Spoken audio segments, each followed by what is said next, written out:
Muchas gracias. Bueno, lo primero de todo, agradecer pues, a los profesores Sauca y Villoria que pueda estar aquí y, sobre todo, cuando uno ha estudiado durante muchos años estas materias y ha tenido como referencia a Manuel Villoria, pues estar sentado aquí es una satisfacción. Mi intervención, si yo tuviera que titularla, pues sería comentarios críticos o preliminares sobre la Ley 2023 de protección de denunciantes. Y, sobre todo, pues porque me interesa, de cara a lo que es la implementación, entre comillas, inmediata, tenemos 3 meses, hay 3 meses para la puesta en marcha de los sistemas internos, pues me interesa hacer una primera crítica de cuáles son las incógnitas que a mí me suscita la ley, que me suscitan muchísimas. ¿Por qué? Porque el articulado, pues, no es, yo creo que es muy incoherente en algunos apartados, muy indefinido. Tengo que irme al preámbulo para poder interpretar. El preámbulo dice unas cosas, el articulado dice otras. Hay cosas que aparecen en la directiva que no están en la ley. En términos generales, es un calco de la directiva, con matices. Hay errores manifiestos que no me voy a meter en cuestiones de detalle aquí, pero son necesitaría mucho tiempo, ¿no? De hecho, no sé si voy a poder exponer todo lo que quiero. Bueno, empiezo por donde voy. Vamos a ver. En términos generales, ¿se podía haber hecho mejor la transposición? Muchísimo mejor. Hay un par de cuestiones que a mí personalmente pues me inspiran cierta satisfacción, en el sentido de que yo era bastante pesimista. Se admiten las denuncias anónimas, se admiten. Podíamos haber estado en una situación peor, que era que no las hubieran admitido. Podríamos haber estado en una situación peor, y es que el ámbito material de aplicación no se ampliara a las infracciones graves o muy graves de carácter administrativo y penal. ¿Por qué? Porque a lo que obligaba la directiva era una serie de campos específicos del derecho de la Unión. Campos específicos que, bueno, aquí hay que ser especialista para saber hasta dónde llegan esos ámbitos, ¿no? Igual que hay que ser especialista también, ayer lo comentaba con Joan Linares, para saber tener clara la calificación de grave o muy grave en el ámbito administrativo y penal de muchas actuaciones, ¿no?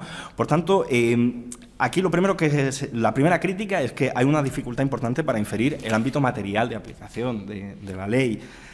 Claro, la pregunta es, ¿qué va a pasar cuando una persona haga una alerta sobre algún tipo de irregularidad que no entre dentro de ese ámbito? Bueno, aquí les doy mi opinión a la luz de ver la ley y pelearme con la ley, ¿no? Yo creo que que en cuanto al acceso a la protección, cuando haya dudas razonables de que ese contenido del que se ha informado hubiera estado dentro del ámbito de aplicación, debería de otorgarse la protección. ¿En qué me baso para decir esto? En que en todo momento la directiva, incluso la ley, habla de sospechas razonables, me fijo en el término razonabilidad, y de hecho la directiva viene a decir en el considerando 32, que los denunciantes deben tener derecho a protección en virtud de la presente directiva si tienen motivos razonables para creer que la información comunicada entra dentro de su ámbito de aplicación. Entonces, vamos a ver luego cómo se implementa esto, pero yo entiendo que se podrá dar, en casos razonables, protección. La pregunta es su siguiente: ¿deben seguir o no investigar ese tipo de información? Pues aquí, si hablamos de los sujetos obligados al sistema de información interno, yo creo que aquí dependerá de su reglamentación, pero yo creo que es desaprovechar esa información. Ya no estoy hablando de protección, estoy hablando de que la entidad, de que el responsable del sistema interno de información, pues guarde esa información para otro tipo de medidas correctivas a tenor de sus procedimientos internos. Hablaremos de los procedimientos internos, pero entiendo que los procedimientos internos de los sistemas de información interna, valga la redundancia, habrá que recoger cómo se canaliza todo esto. La utilidad, pues no hace falta que yo la justifique aquí.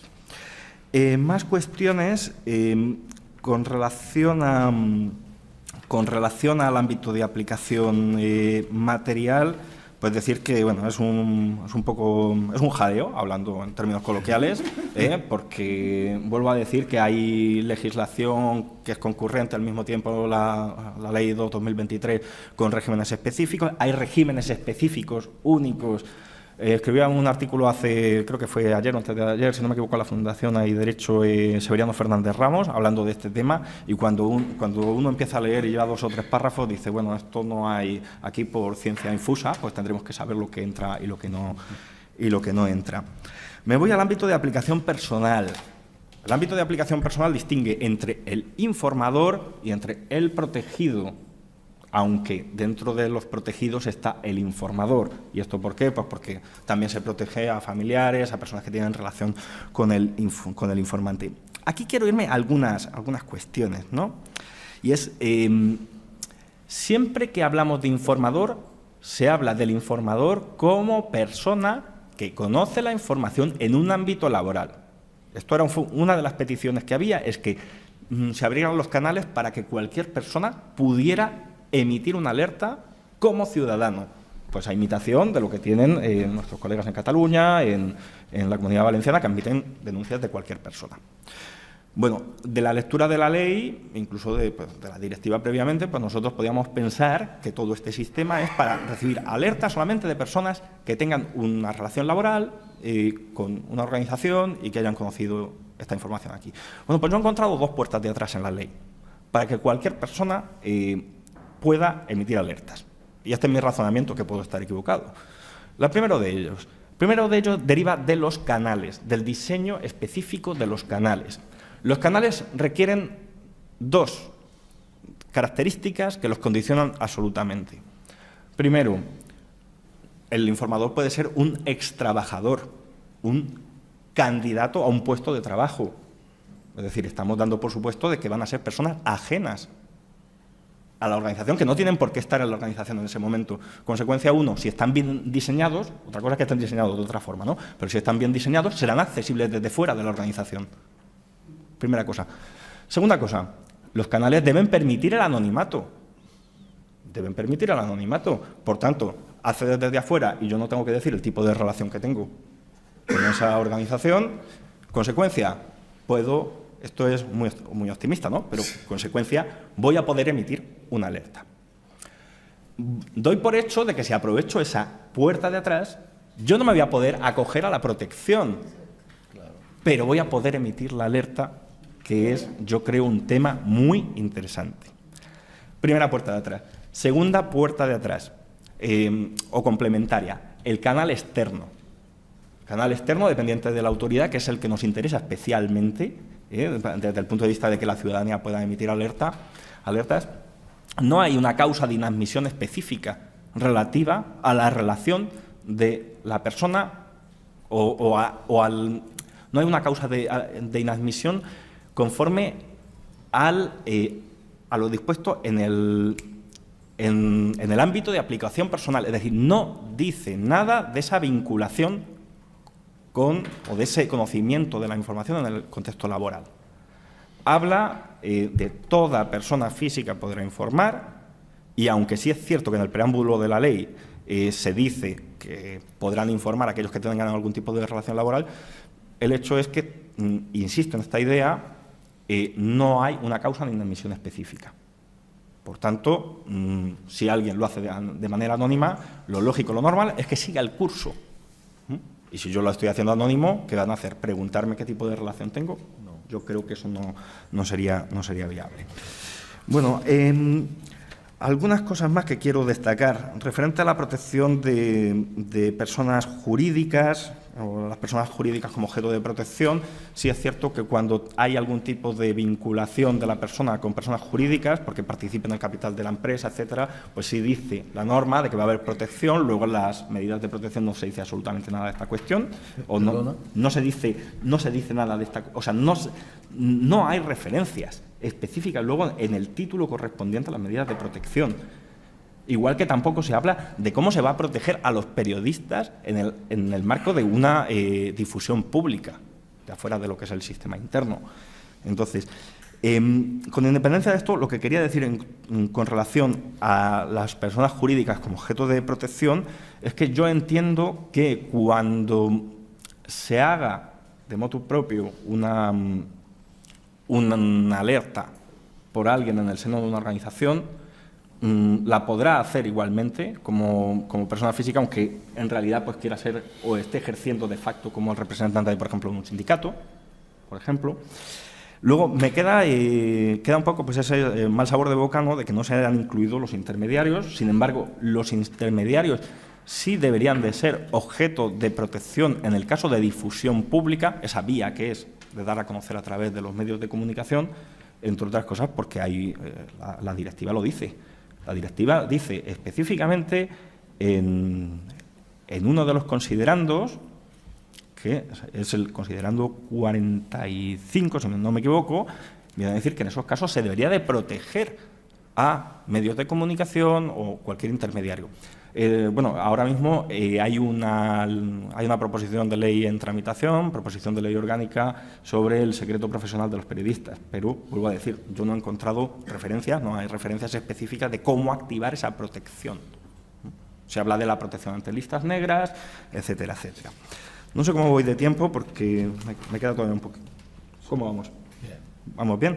Bueno, entonces, una vez que he centrado o que he tocado la parte del ámbito de aplicación material y personal, quiero irme a lo que tenemos dentro de 3 meses, en términos generales. La obligación general es que en 3 meses a partir de la entrada en vigor, pues las entidades van a tener que disponer de su sistema de información, con la salvedad de los municipios de menos de 10.000 habitantes y las empresas o las entidades del sector privado entre 50 y 249 trabajadores que tienen hasta diciembre de este año. No obstante, entonces, nos encontramos 3 meses para montar todo el sistema interno de información. Sistema interno de información que no lo define la ley, más allá de decir algunos de sus elementos. ¿Qué es un sistema interno de información?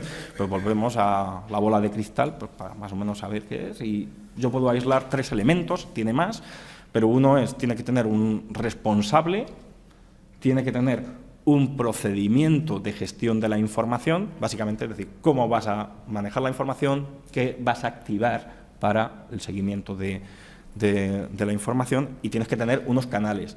La ley cita sin definir y sin dotar de contenido, pues que es necesario tener unas políticas y que ese sistema pues debe incorporar la protección de los alertadores, pero no dice ni cómo. Entonces, aquí, al final, lo que yo saco de todo esto es que, bueno, habrá que elaborar un documento de política mucho más detallado de lo que dice la ley. Entonces, empezamos con algunas consideraciones sobre el sistema interno de información. Le estuve dando vueltas a decir, oye, lo primero de todo, ¿qué motivación tienen las entidades, los sujetos obligados a disponer del sistema de información para hacerlo y hacerlo bien, más allá de la obligación legal? Bueno, como saben, pues existe algunas cláusulas que evitan o permiten evitar la responsabilidad penal de las personas jurídicas, pero esto se proyecta sobre las entidades del sector privado. Sobre el sector público hay unos casos muy específicos de sociedades mercantiles. Pero bueno, es un criterio pues, que nos ayuda un poco a convencer a la gente de que esto lo tiene que hacer y lo tiene que hacer bien. Y un segundo factor que me gustaría señalar es que sí que va a permitir, o por lo menos yo creo que el disponer de un buen sistema de estas características, y ya se ha mencionado antes, nos va a permitir evitar que un pequeño conflicto de interés, una pequeña infracción administrativa vaya generando una bola mucho más gorda y termine convirtiéndose en una infracción grave administrativa o en una infracción penal o en un caso de corrupción. Con lo cual, el mero hecho de tenerlo, estos son argumentos que me he traído aquí porque creo que es importante decirle a la gente, decirle a los sujetos obligados que no basta con el cumplimiento normativo o con el papel o con copiar lo que tienen en los modelos que hay, sino que son factores que van a incidir en el cumplimiento responsable de estas obligaciones de disposición de los sistemas internos. No obstante, los plazos son muy reducidos y aquí esto nos dificulta un buen cumplimiento. De hecho, si en junio tiene que estar esto en funcionamiento, yo auguro un incumplimiento generalizado en muchas partes de España que no tienen quizá las facilidades como puedan tener en Valencia o en Cataluña de acudir a alguien que les indique o que les guíe o que los ayude. En este sentido, hace falta concreciones de la ley. la función indicativa que comentaba Lourdes. Necesitamos una autoridad que diga cómo se va. Hay que implementar la ley, que nos dé unas guías. Y eso, a corto plazo, ayer me dijeron que lo mismo, esto hay mucha prisa por ponerlo en marcha, la autoridad estatal. Pero yo no lo veo. Es decir, no necesitamos, tenemos 3 meses. Entonces, aquí es búsquense ustedes la vida y ya veremos. Y el problema de búsquense ustedes la vida es que si en la base del sistema está la confianza y la certidumbre, una mala implementación de los sistemas internos puede dar lugar a brechas de seguridad, ruptura del anonimato, de confidencialidad, y que esto nazca viciado y que nazca con un mal nombre que genere que nadie se atreva a formular alertas. Entonces, aquí nos encontramos con muchos problemas. Hace falta, aquí, bueno, ventajas o situaciones que favorecerán pues, el cumplimiento de los plazos, las posibles adaptaciones de los sistemas que ya existan, sobre todo en el ámbito privado, esto lo dice la ley. Si hay apoyo de las diputaciones, si hay apoyo del Estado, sobre todo con los sistemas técnicos complejos para los canales. Falta tiempo en términos generales. Decir que alguna cosa es llamativa, muy llamativa, a diferencia del canal externo, que sí que se establece que deben existir canales por escrito y verbalmente, los sistemas internos de información lo que se exige es canales por escrito o verbalmente, y menciona una serie de elementos, ¿no? Una serie de posibles vías, pues correo postal, medios electrónicos, etcétera, y dice el considerando 53 de la directiva, corresponde a cada entidad jurídica individual del sector privado y público, de los dos, definir el tipo de canales de denuncia que se hayan de establecer. Con lo cual yo digo, la directiva dice esto, madre mía, el legislador nacional se ha limitado a decir lo mismo. Me van a poner una dirección de correo postal en muchas entidades que quieran dar cumplimiento a secas. Me parece tremendo. Porque legalmente, salvo que yo me he peleado mucho con ese artículo. Pero a tenor de lo dicho en el considerando, yo entiendo que un cumplimiento para mí que no es defectuoso legalmente, pero defectuoso en términos prácticos, pues puede darse esa situación. Si alguien tiene otra interpretación, por favor, que lo diga, que me he peleado muchas horas con este tema. Alguna cosa más que yo quisiera decir sobre los canales. Me preocupa especialmente la cuestión del anonimato, no tanto porque no haya vocación de guardar el anonimato, sino primero porque hay mucha gente que no sabe la diferencia entre anonimato y confidencialidad. Eso para empezar. Y segundo, porque aunque tú quieras ofrecer anonimato y no pidas datos de la consignación de la identidad de la gente, pues nos vamos a encontrar que hay sistemas que te van a guardar la IP directamente. Entonces ya estás rompiendo la garantía de confidencialidad. Tú en tu organización registras las IPs, o tú en tu organización, cuando permites que el canal utilice mensajes de voz, pues tendrás que establecer algún sistema para que se distorsione la voz en el almacenaje de esa información, porque si no pueden terminar identificando. Es decir, no se trata solamente se trata de minimizar el riesgo, incluso de ruptura de la confidencialidad. Voy terminando. En cuanto a las políticas y procedimientos, ya he dicho que las políticas hay una mera referencia.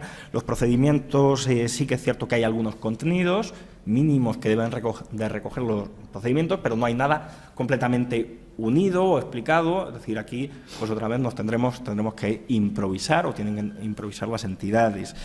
Me voy a parar en un par de cosas. Cosas que me llamaron o que me llaman la atención de las consecuencias de todo este esquema es que, por ejemplo, tenemos la obligación de remisión inmediata al Ministerio Fiscal de cualquier información que indiciariamente constituya delito. Por tanto, no hay ninguna posibilidad de investigar, esto ahora podemos ver hasta dónde llega eso, ni por parte de los sistemas internos, que es a lo que me estoy refiriendo, ni por parte de la autoridad externa. Habla de inmediatez la ley. entiendo que previamente hay que hacer un análisis preliminar, más o menos así lo deduzco yo, que ante la laguna que hay en la ley referente a los sistemas internos, pues me he ido a lo que se habla en el canal externo y un análisis preliminar sí va a hacer falta. Aquí nos podemos encontrar dos situaciones que dan lugar a dos posturas. ¿Es mejor no marear mucho si esto es o no delito y ante la mera duda echarlo al Ministerio Fiscal? ¿O conviene no saturar y no colapsar al Ministerio Fiscal y dedicarle un poquito más de tiempo a esto? ¿Me permite o no me permite eso la ley? Quiero incidir, no estamos hablando de la labor de las autoridades. Estamos hablando de que este mandato es para los sistemas internos de información. Es decir, todos los sujetos obligados, miles de organizaciones. ¿Vamos a originar un colapso o una falta de atención en la Fiscalía? Yo creo que se puede dar la paradoja de que originemos un sistema que por saturación y por falta de hacer un buen filtro termine generando menor atención a toda esta cuestión. Me preocupa también, termino ya, Manuel, me preocupa también alguna previsión que además Manuel Villori ha destacado hace poco en algún artículo que he leído referente a las consecuencias de la inadmisión tanto en los canales internos como en los canales externos. Hay un articulito de la ley, en concreto, no sé si es el 38 o en las medidas de protección, que viene a decir que ante la inadmisión de la información, ya sea en un canal interno o en el externo, no se podrá acceder a la protección. Entiendo que esto está muy mal traspuesto, es decir, eso tendría que ser, oye, si te inadmiten en un canal interno, pero te admiten en un canal externo, podrás acceder a la información. Y luego, además, abre la puerta a unas prácticas malísimas, y es que en una organización, en el seno de una organización, yo sepa que me vas a denunciar y yo te inadmito a caso hecho para dejarte sin protección, para disuadirte. O sea, esto es una cuestión que hará falta esos criterios de interpretación que son necesarios. Y ya por último, hacer referencia al responsable del sistema interno. Me preocupa mucho pues que sea un órgano, o sea, que sea una persona física, eso sí, en eso incide la transposición y me parece correcto, responsabilizar personalmente a alguien. Será una persona nombrada por el órgano de dirección o administración de la entidad. Y entonces yo de repente me viene a la cabeza las palabras comisario político en las administraciones, ¿no? Qué peligroso es esto, ¿no?